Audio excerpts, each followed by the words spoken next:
Hola, soy la Basmati de nuevo con vosotros. Hoy os tengo que hablar de una exposición que hay en la Royal Academy de Londres con siete expresionistas, siete mujeres expresionistas, que va siendo hora de que la historia se reescriba.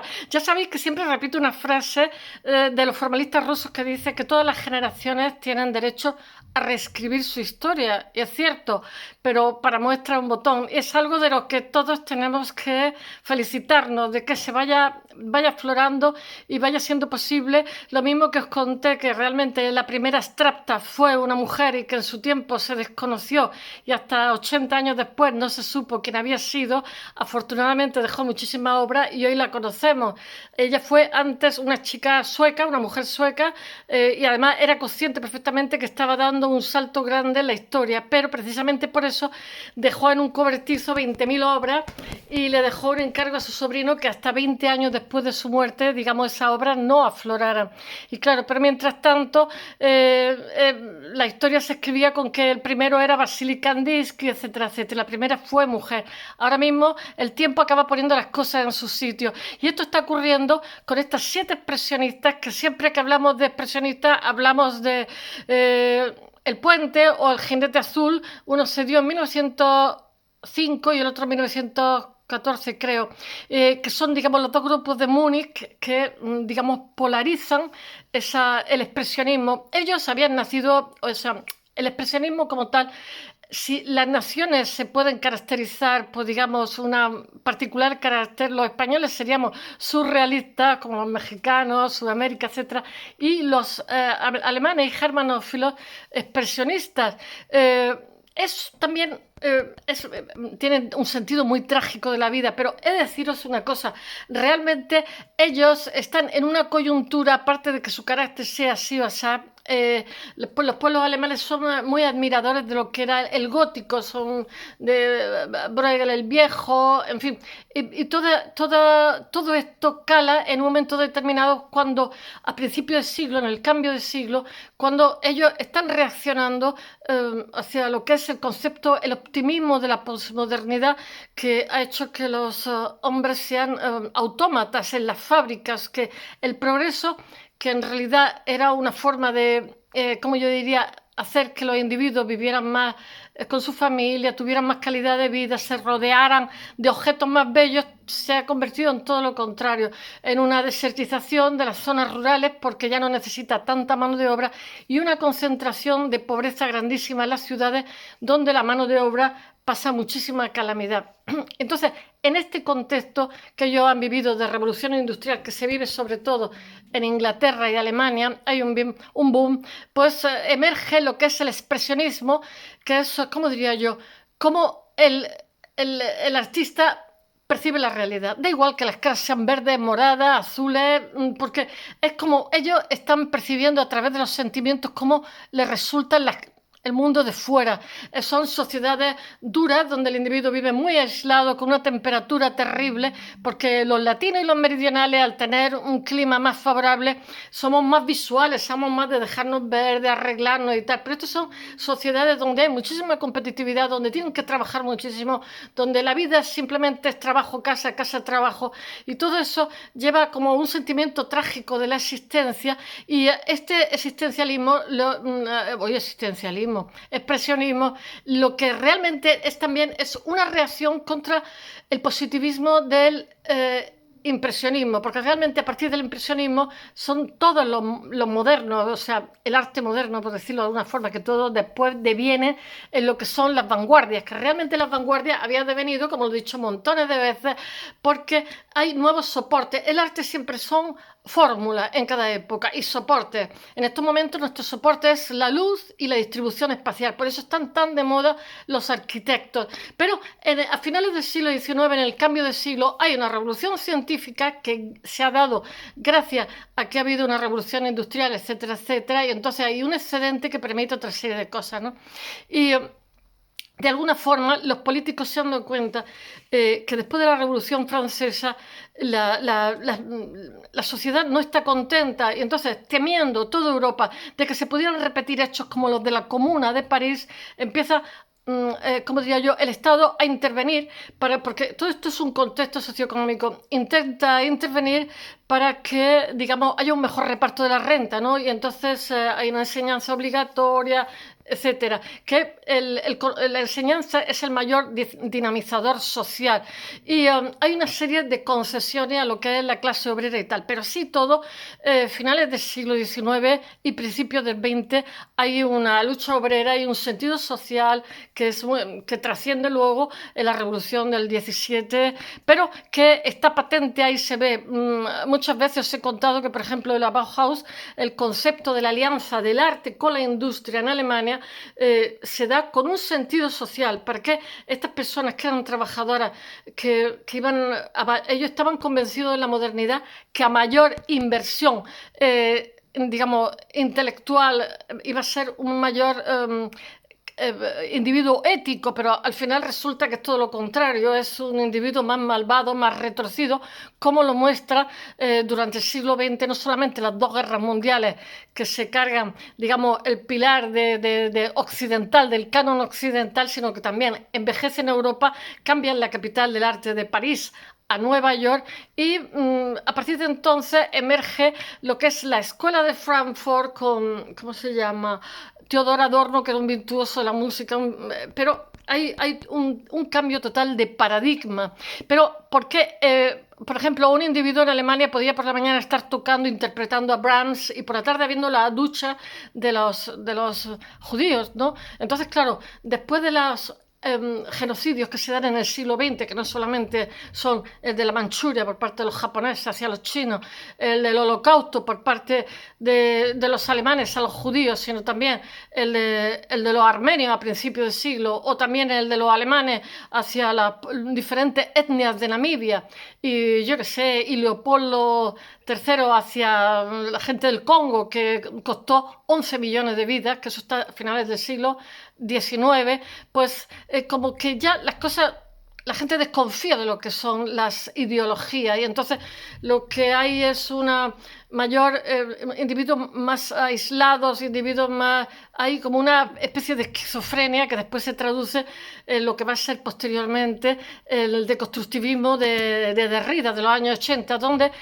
la mirada única hegeliana es abatida. Pero bueno, antes de llegar a todo esto que va a ocurrir, pues estamos a principios del siglo, los jóvenes estudiantes de arquitectura en Dresde se están dando cuenta de que algo no funciona, de que el progreso realmente lo que ha traído es muchísima ruina moral por el contexto en el que están viviendo, y todo eso trasciende en lo que es el arte, porque como dice Hegel, el arte es una reverberación de lo que es la sociedad de cada momento y así nos los trasciende. Ellos, como he dicho, el expresionismo es una reacción contra el impresionismo, el positivismo del impresionismo, que era captar el instante, pero como he dicho muchas veces, no pasamos de un sitio a otro de forma abrupta, sino que ya Cézanne empieza como a crear figuras geométricas, que eso va a adelantar lo que luego será el cubismo.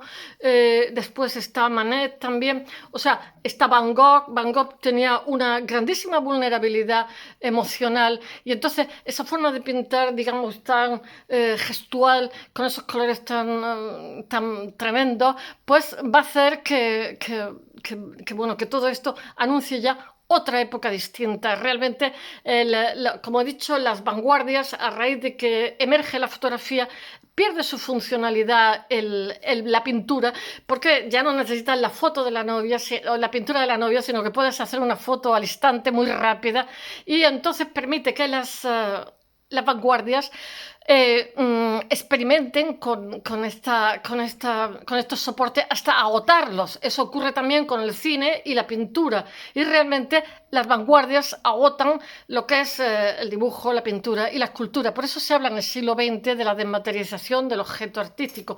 Tengo que hablar algún día de eso, pero es que siempre hablo tangencialmente, como en este caso, para introducirme a un tema que son las 7 mujeres que están exponiendo en Londres, las 7 mujeres expresionistas, que fueron unas artistas maravillosas, muy, muy mal conocidas, unas más conocidas que otras, pero todas de bastante calidad.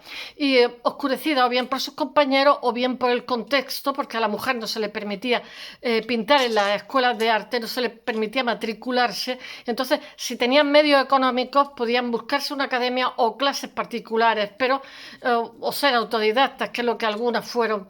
Y ¿qué puedo deciros yo de este principio de siglo? Pues que realmente las vanguardias son prácticamente un poquito antes de la Segunda Guerra Mundial, de la Primera Guerra Mundial, perdón, y porque dadas, sí, y después, posteriormente, estoy pensando, en el caso alemán, van a tener, va a haber diferentes etapas. Bueno, voy a ver si lo cuento de forma más ordenada y menos caótica. Bueno, los centros de impresionismo, os he dicho que se origina en Dresde, pero los impresionistas no eran, ¿cómo diría yo?, homogéneos, sino que pues Paul Klee era más surrealista, otro era más cubista, en fin, ahora lo contaré con más precisión.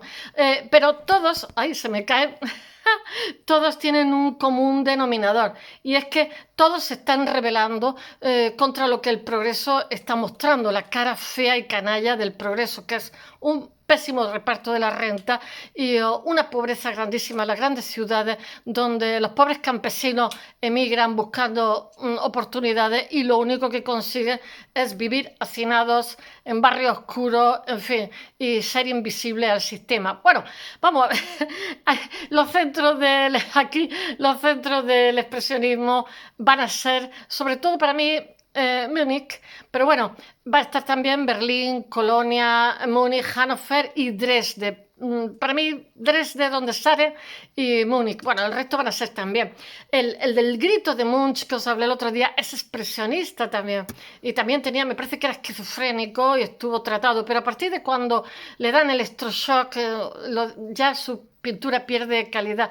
Yo creo que cuando van al manicomio y los psiquiatras lo devuelven al rebaño, todos pierden calidad. De hecho, la mejor, es siniestro lo que estoy diciendo, pero yo me ciño a la situación. O sea, Van Gogh, la mejor época era la época que estaba más convulso, más inestable emocionalmente, porque proyectan esa inquietud en lo que es catártica, con afán catártico, lo proyectan en lo que están haciendo. Y como son buenos, las proyecciones que hacen, lo que pasa es que abren nuevas vías para el arte del futuro. Bueno, el expresionismo no fue un movimiento homogéneo, eso es lo que quería decirlo, sino de muchísima diversidad estilística y por ejemplo, un expresionismo modernista fue el de Munch, que os he contado, fauvista fue el de Ronald, después cubista fue y futurista fue de Brücke.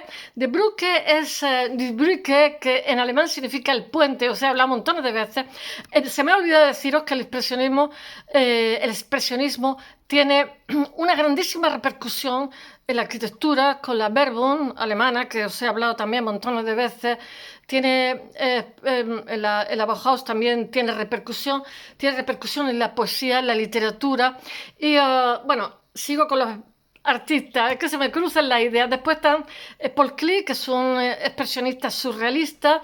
Después hay un expresionista abstracto. Ya sabéis que después va a haber, como resultado de esto, va a haber un formalismo abstracto, un expresionismo abstracto después de la Segunda Guerra Mundial. Después está la abstracción, expresionismo abstracto, que es Vasily Kandinsky, etc.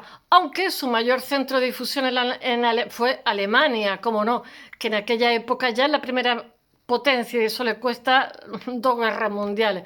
También, sobre todo, porque es que ellos, antes de la Segunda Guerra Mundial, ya tenían misiles y eso inquietó muchísimo a la potencia que era Estados Unidos. Bueno, y Hitler se lo puso a mano para que hicieran allí, en fin. Bueno, también se perciben otros artistas europeos como el expresionismo, que son Modigliani, Chagall, Soutine, Permeke. Bueno, es que sería infinito. Después está en América está Orozco, Alfaro Siqueiros, que me encanta, que es un muralista mexicano, yo que sé, Portinari, etcétera. Alemania se organiza, es que si os tengo que hablar, siempre hago una introducción cuando me pongo a hablar del tema, ¿no? Pero es que el expresionismo es tan grande, abarca tanto, porque os he dicho que no es homogéneo, sino es una forma de percibir la realidad, es una sensibilidad que se traduce en una pintura muy particular y que sigue estando hoy muy presente. Bueno, Alemania se organiza principalmente en dos grupos, el Die Brücke, que es el puente, fundado en 1905, y de Blaue Reiter, que es el jinete azul, que está fundado, no me acuerdo, porque en 1911, antes he dicho 15 y es el 11, pero es deciros que algunos artistas no están adscritos a ninguno de los dos y son expresionistas. Paul Klee, uno de ellos, era amigo de ellos, pero se considera expresionista, pero sin embargo no está escrito. Y va a exponer también con los surrealistas. Después de la Primera Guerra Mundial aparece la llamada nueva objetividad. Esta nueva objetividad es heredera del expresionismo. En tanto, el expresionismo, se me ha olvidado deciros que es paralelo, es coetáneo en el tiempo a los Fauves, que son les Fauves, que son los salvajes en Francia, no utilizan el negro y son también muy bestias poniendo colores. Pero después la nueva objetividad que va a haber en Alemania, en la República de Weimar, que hasta que llegan los nazis en 1933, de la cual os he hablado, Otto Dix, que es súper interesante. ¡Ay! Se me cae esto a mí. Hereda de los expresionistas los colores tan intensos, en fin, tiene que ver con ellos, son como hijos, no sé cómo decir, el rechazo al individuo, yo qué sé, defendiendo un carácter como más social, más de grupo del arte, de su diversión formal y su colorido que es siempre, siempre muy intenso. Lo hacen herederos directos de la primera generación expresionista. Bueno, el expresionismo alemán realmente remite a nombres, como he dicho antes, como Vasily Kandinsky, Paul Klee, Frank Marc. Frank Marc, lo que pasa es que Frank Marc se muere en la Primera Guerra Mundial. Va a influir muchísimo en otros. Se muere súper joven. Yo también he hablado de él solamente un día. De estas 7 mujeres que os voy a hablar ahora, que son expresionistas, seguramente hablaré por separado de una o dos de ellas, porque no creéis que tengo mucha información del resto. Pero ¿quién conoce a las contemporáneas de todos estos artistas? ¿Verdad que nadie? A nadie nos suena quiénes fueron sus contemporáneas. Las mujeres siempre hemos sido invisibles al sistema y me temo que lo seguimos siendo. Tenemos ahí un techo de cristal que lo dicen, es una metáfora, pero es cierto. 7 de ellas exponen ahora mismo la Royal Academy hasta el 12 de febrero de 2023. Tenemos que felicitarnos porque estamos reescribiendo la historia y eso es bueno para todos. Bueno, las fotografías aparecen como con el cabello así recogido, así como muy recatadas, desafiando con su mirada al fotógrafo para la posteridad. Son, tengo que leerlo porque tiene unos nombres, Paula Modersohn-Becker, ahora tiene en Bremen, tiene un museo con estas mujeres, o sea, solamente tiene mujeres expresionistas dedicado a la mujer. Están Kate Cotlis. Esta es muy famosa, ¿eh? Esta llegó a ser de la Real Academia Prusiana y eso que la odiaban, la detestaban. El Kaiser la amenazó 40.000 veces, pero ella tenía la cabeza más dura que un peñón. Fue muy trabajadora, su marido fue médico, ella era hija de un abogado que no lo dejaron ejercer porque era socialista, un concepto socialdemócrata en el cual se han erigido las democracias europeas y no lo dejaron ser, y entonces trabajó de jefe albañil, pero él fue socialista toda la vida y entonces estimuló a su hija, que tenía vocación de pintora, para que fuera una mujer independiente y luchara por su vocación. Y ella se va a casar con un médico. Os estoy hablando de Kate, tengo que leerlo, se escribe Kate Koblik, se dirá Kate Koblik, no lo sé. Ella se va a casar con un médico y este médico a su vez también era socialista, entonces se fueron a un barrio obrero muy pobre y él casi que trabajaba gratuitamente ayudando a la gente en condiciones límites. Y ella va a plasmar toda esa pobreza y toda esa desesperación en su obra. ¿Qué puedo decir? Pues que ella tiene un hijo que se acerca a la muerte con la difteria, un hijo que muere, tiene 3 hijos, otro muere en la Primera Guerra Mundial, entonces se pinta a sí misma y a su marido desolados totalmente con la muerte de este chico joven, porque los otros mayores eran más mayores y no los llamaron a filas. Y después un nieto suyo lo matan porque lucha en la Segunda Guerra Mundial. Para entonces ella es pacifista totalmente.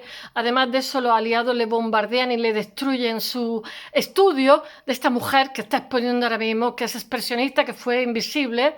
Le destruyen su estudio. Entonces ella está muy triste porque el marido muere en 1940 y ella plasma también la desesperación de la Segunda Guerra Mundial, su propia desesperación de quedarse sin estudio porque los aliados la han bombardeado y bueno, en 1945 fallece, pero su obra queda y su memoria también. Después está Gabrielle Mütter. No me acuerdo cuál de ellas es una rusa que es una de la alta burguesía, es aristócrata. No sé, no me acuerdo quién es. Me parece que es Marianne Berefli. Tengo que leer los nombres porque son Marianne Berefli. Bueno, os voy a leer los 7 nombres que son los nombres alemanes. Kate Kolblick, que es la que acabo de hablaros, Gabriel Münter, Marianne Berefli. He visto las obras de todas. No he conseguido obras de todas. He intentado poner vídeos. Algunos están en alemán, subtitulados en inglés. Después está Ottilia Reilander y Jacoba van Heemskerk y Erna Bossi. Esas son las 7 que han seleccionado como maravillosas artistas que fueron bastante invisibles al sistema.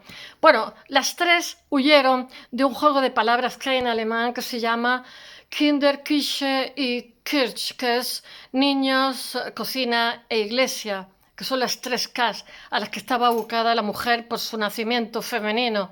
Yo creo que no solamente en Alemania, por eso los ingleses le llamaban en Inglaterra el ángel de la casa. Estaba destinada a ser el ángel de la casa, o sea, como muy sufrida, a parir sin parar, a limpiar como una loca y a ser el hombro donde todos lloraran. Y a no promocionarte laboralmente. Bueno, esas 3, niño, cocina, iglesia, es las 3 Ks que llaman en alemán, era el determinismo de cualquier mujer que nació en este momento.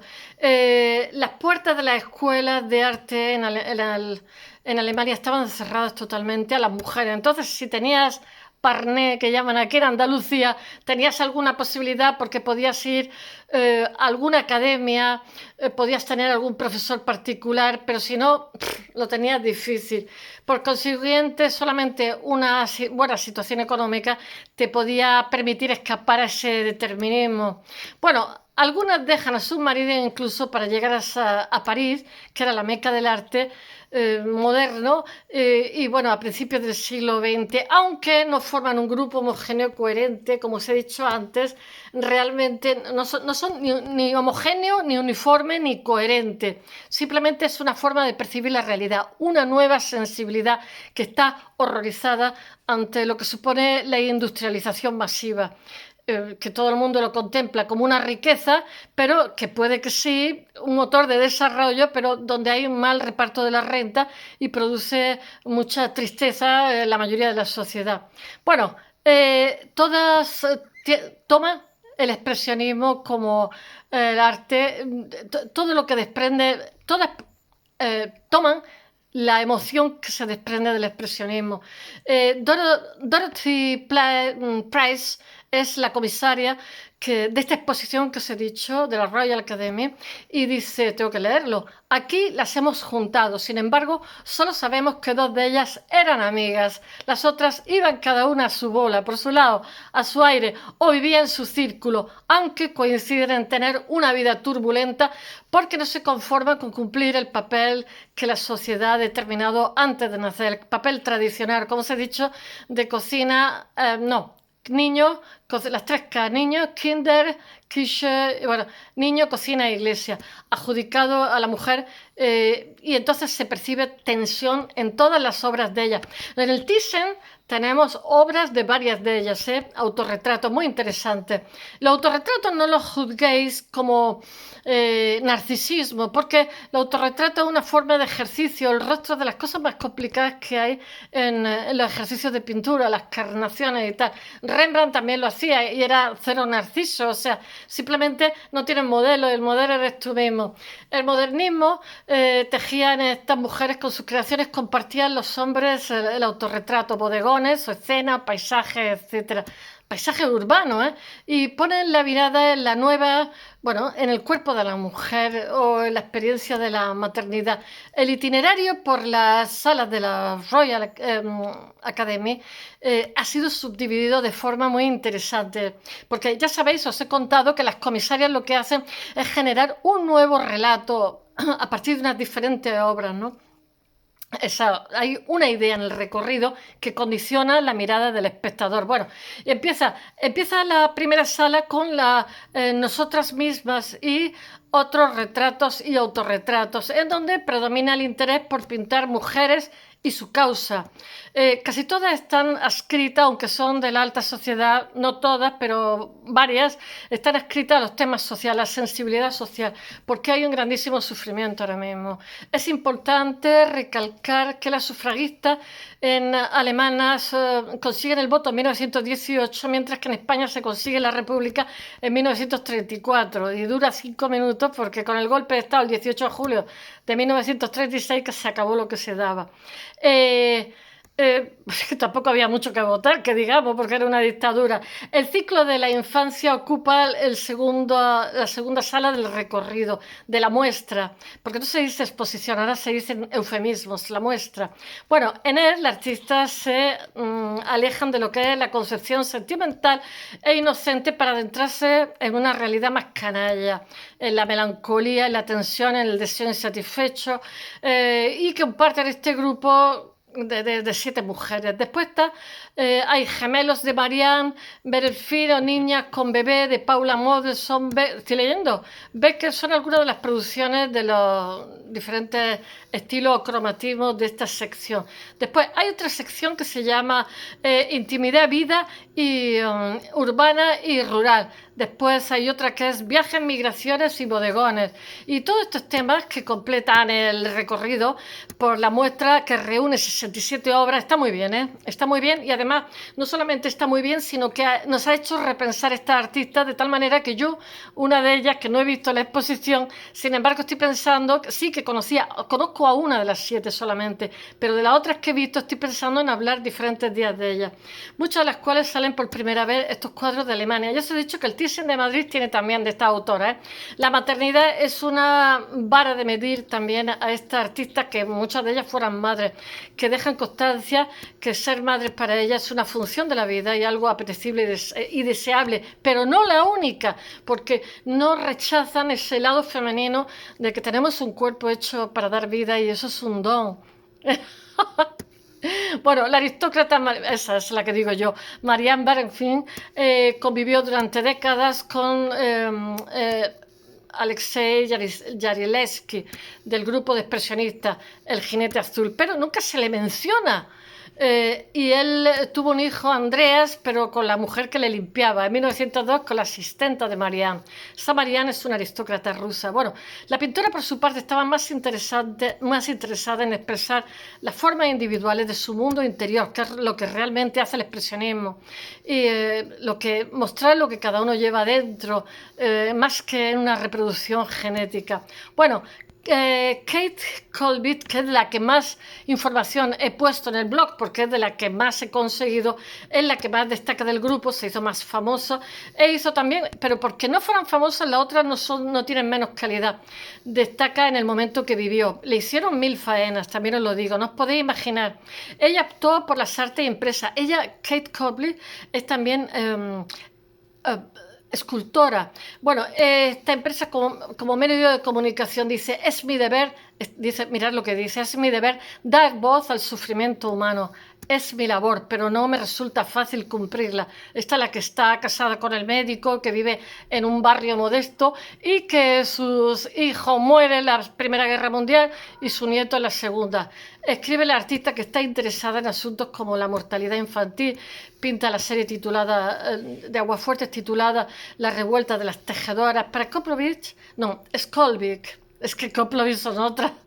La mortalidad infantil no remite únicamente a estadísticas, sino o a sectores sociales, sino que constituye su experiencia, como os he dicho. Su hijo mayor Hans se acerca a la muerte con la difteria. Yo también pasé la difteria. Peter perece, que es el tercero de sus 3 hijos, en la Primera Guerra Mundial. Y uno de sus nietos, como he dicho, fallece en la Segunda Guerra Mundial, cuando ella ya defiende el pacifismo y domina el trazo del lápiz, carboncillo y las tintas. Bueno, ella tiene también litografía y aguafuerte, muy interesante, he puesto muchos de ellos, y en la exposición son imágenes muy poderosas, temporales. Mujer con niño muerto, ella está apelando al hijo que ha perdido y la desolación que tiene junto con su marido. Tiene muchísima intensidad. En su autorretrato de 1934, 11 años antes de morir, no se centra tanto en el cabello suelto, recogido, son todas muy recatadas de aspecto, negro, opaco, sino en los ojos tristes y alertados, porque resulta que ella estaba en la Academia Prusiana de Arte. Ella ha tenido éxito, a pesar de que nadie le ha apoyado, de sus compañeros varones, porque tiene muchísimo talento, pero con la llegada de Hitler al poder le hace que tenga que dimitir de todos sus cargos. Ella daba también clases, etcétera, y mucho de su arte es expuesto como arte degenerado. Bueno, entonces tiene una mirada triste en su autorretrato, un rostro temporal temeroso que avisa de lo que va a venir después. De hecho, ella le afecta muchísimo la muerte de su marido en 1940. Ella muere en 1945. Bueno, es un momento convulso de la historia del arte y de la historia social y política de Europa, como os he contado. Bueno, espero que os haya gustado. Hasta mañana.